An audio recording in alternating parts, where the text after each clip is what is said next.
Curioso cómo algunos se ponen la bandera del feminismo para atacar a Clinton. Tengo un pariente así y es una parodia del mundo today viviente. Eh, pero el feminismo, es que ¿qué tiene que ver el feminismo con eso?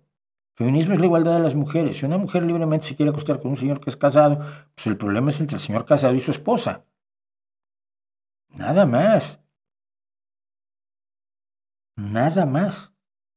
Porque las mujeres ahora tienen la libertad de poder disponer de su cuerpo y de su sexualidad como mejor les plazca.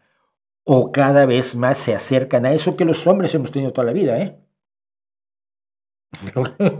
En toda la historia de la humanidad, en todas las culturas, en la India, en Asia, entre los mexicas, entre los mayas, entre los incas, entre las distintas sociedades europeas, el hombre siempre ha tenido libertad absoluta de ejercer su sexualidad, y eso apenas la mujer lo está obteniendo desde la existencia de las píldoras anticonceptivas, que es en los años 60. Que una mujer utilice su sexo como mejor le parezca y viva su sexualidad como le dé la gana, no creo que debe ser un escándalo del feminismo, al contrario, es un logro del feminismo, sin duda alguna.